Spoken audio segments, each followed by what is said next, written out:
துண்டு துண்டாக கட் பண்ணியிருக்கேன். இதில் லைட்டாக உப்பு போட்டு பெசரி வைக்கணும்.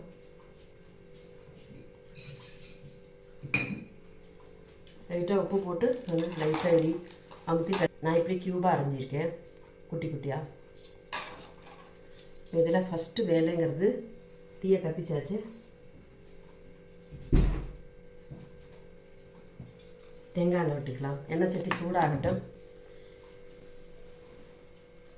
எப்போவுமே நம்ம ஸ்டவ் கத்திக்கும் போது அது பாட்டுக்கு எரிஞ்சிக்கிட்டே இருக்கும். நம்ம ஜோலியில் விட்டுக்கலாம். சூடாகிறது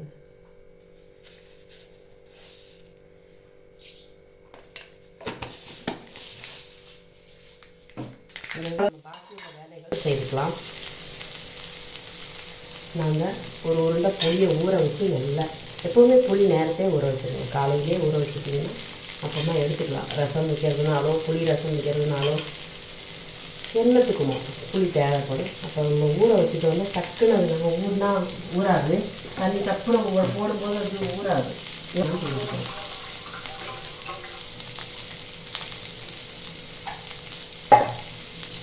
இந்த அளவுக்கு நான் புளி தண்ணி பிழிஞ்சு வச்சுருக்கேன். நெக்ஸ்ட் இதில் மஞ்சள் தூள் போட்டுக்கிறேன். அடுத்தது நாம் என்ன போட்டு வச்சுக்கலாம். நமக்கு நாமே சொல்லிக்கணும். மறந்துடாதே மறந்துடாதே மறந்துடாதே. நம்ம நேரத்தை வேஸ்ட் ஆகக்கூடாது. லைட்டாக அதை அரைச்சி வச்சுக்கலாம். இப்போ இந்த புளி தண்ணியிலோட்டு நம்ம காரியம் நடக்க போகுது. புளி தண்ணியில் நான் மஞ்சள் பொடி போட்டுட்டேன். அண்ட் வெங்காயம் போட்டுட்டேன். உப்பு போட போகிறேன்.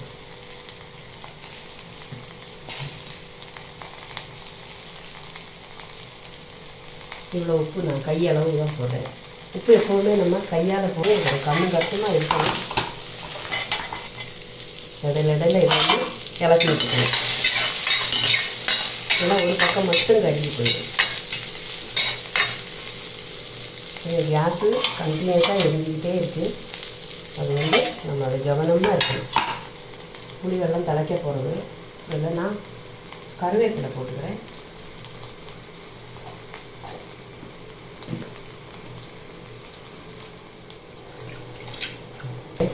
இதை புளி தண்ணியில் நம்ம போட்டாச்சு. புளி தண்ணியில் காயமும் உப்பு மஞ்சள் தூள் கருவேப்பிலை இது செட்டாக நம்ம எப்பவும் போட்டுக்கணும். இந்த கருவேப்பிலை அது கூட சேர்ந்து வேகட்டும். ஓகே, அடுத்தது நம்ம காய்கறி.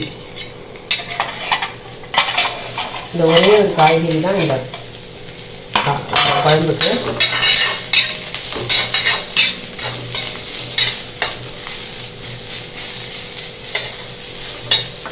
இந்த பாவக்காயை புளி தண்ணி கொதிக்க ஆரம்பிச்சிருச்சு. இந்த சட்டி நல்லா ஹீட்டாக இருக்குது. நம்ம இந்த சட்டியோட சூடை யூஸ் பண்ணிக்கணும். அதனால் இந்த புளி தண்ணி கொதிச்சிட்டு இருக்குல்ல, இதெல்லாம் இதில் விட போகிறோம். கருவேப்பிலை புளி இருக்குது.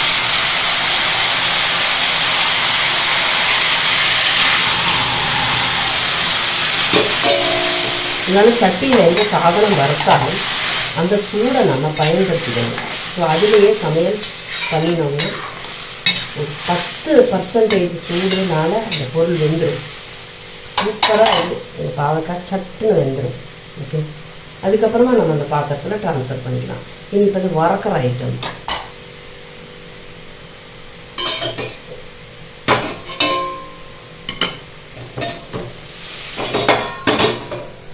வறுக்கிறதுக்கு ஒரு எண்ணெய் சட்டியில் கழுவிட்டு அதில் கொஞ்சம் ஆயில் எப்போது பாத்திரம் க்ளீன் ஆகிடும். தேங்காய் திருவி ஒரு தேங்காய் திருவிக்கணும்.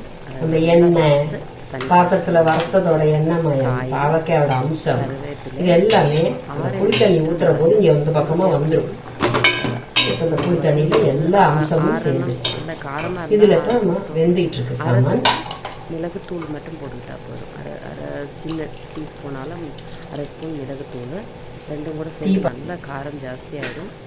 அப்போ பயங்கரமாக காரம் இருந்தால் சாப்பிட முடியாது. அதனால் காரம் 6 மிளகாய் வத்தல், அரை ஸ்பூனு மிளகுத்தூளும், பின்ன கொஞ்சம் கடலைப்பருப்பு, ஒரு அரை ஸ்பூனு கடலைப்பருப்பு, அரை ஸ்பூன் அரிசி பருப்பு வெந்து வச்சுக்கணும். தோரம் பருப்பு ஒரு 1.5 பிடி கைப்பிடி எடுத்துக்கிட்டு அரை ஸ்பூன் வெந்து வச்சுக்கணும். பருப்பு ஜலம் வேணால் விட்டுக்கலாம்.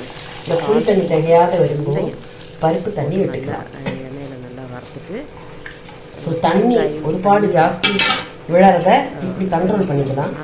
அதுக்கும் மேலே தண்ணி தேவையான மட்டும் சூடு தண்ணி ஆட் பண்ணி நல்லா மசியாக அரைக்கணும். ஃபஸ்ட்டே தண்ணி அரையாது. நம்ம வீட்டுக்கு எத்தனை பேர் இருக்காங்க, எத்தனை பேர் சாப்பிட்றாங்க, நீ எத்தனை ஐட்டம் எக்ஸ்ட்ரா பண்ண போகிறோங்கிறது பொறுத்து நமக்கு ஒரு அளவு இருக்கும். அந்த அளவுக்கு புளித்தண்ணி ஜாஸ்தி போட்டால் புளி ஜாஸ்தியாக இருக்கக்கூடாது. அதனால புளி ரொம்ப கம்மியாக இருக்கணும். இந்த மாதிரி கறிகளுக்கெல்லாம் புளி கொஞ்சம் கம்மியாக போட்டால் இவ்வளோ புளி போட்டால் இந்த குவான்டிட்டிக்கு இவ்வளோ புளி போட்டால் புளி தண்ணியை விட்டு அதில் 10 நிமிஷம் நல்லா வேகணும். அதுக்கப்புறம் அரைச்ச விழுதுகளை தண்ணி விட்டு கரைச்சி இதில் சேர்த்துக்கணும். இதுக்கு மல்லி கிடையாது, பிட்லாவுக்கு மல்லி கிடையாது. சாம்பார் பருப்பு வேக வச்சு வச்சுருக்கோம்.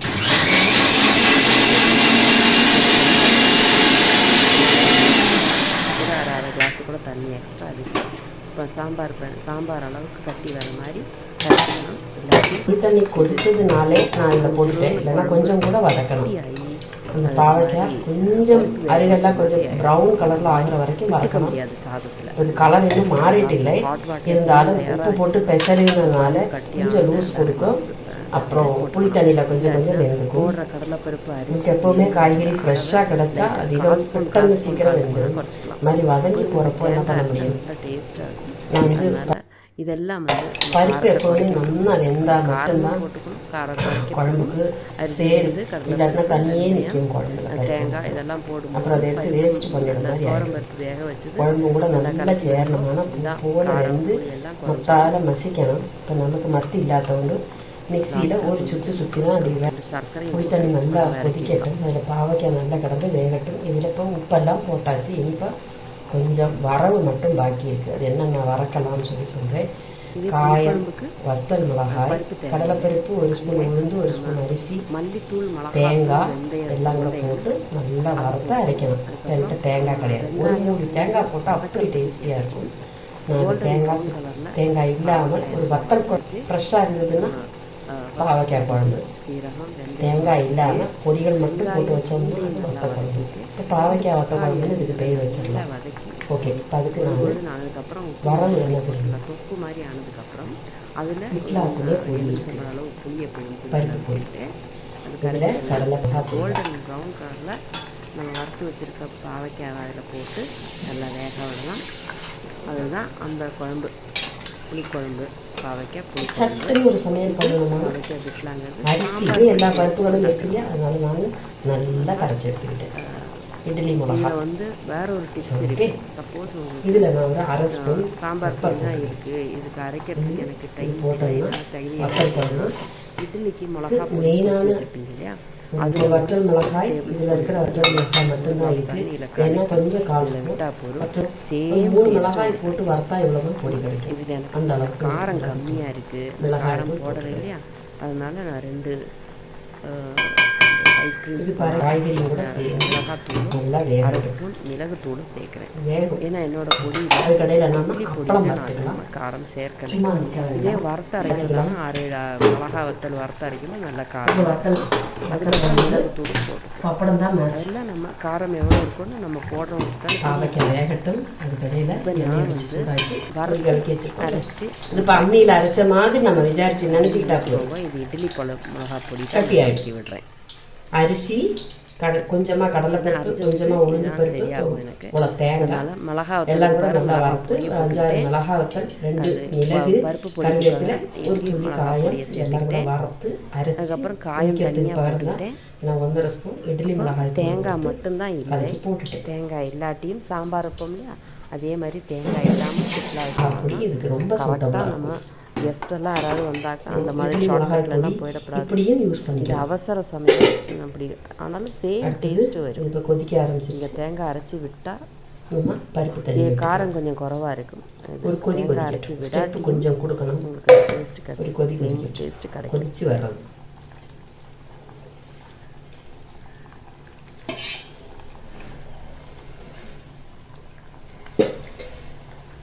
உப்பு கரெக்டாக இருக்குது. பட்டி பொழியாக இருக்கும். பருப்பு கொஞ்சம் சரி.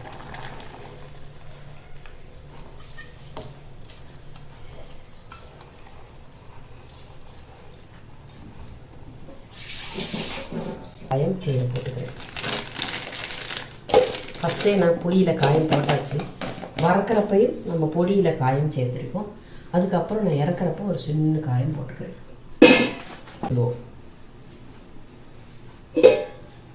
பாவைக்காய் பிட்லாம். இப்போ பப்படம் பார்த்துக்கலாம்.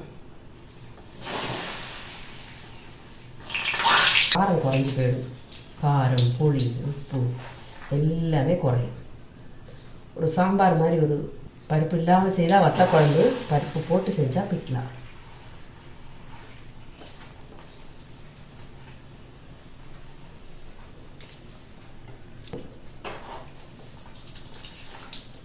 அப்போ கட்டியாக்குற பொருள்கள் தான் இருக்கும். அப்போ பப்படம் கூட சேர்த்து தயிரும், ஒரு மாங்காய் அச்சார் இருக்குது நம்மகிட்ட, வடு மாங்காய் அச்சார் இருக்குது, ஊறுக்காய், அதுவும் தயிரும் பிட்லாவும் பப்படமும் எல்லாம் போதும். சிம்பிள் சாப்பாடு. சக்கரை போட்டுக்கோ. உங்களுக்கு தேங்க்ஸ்.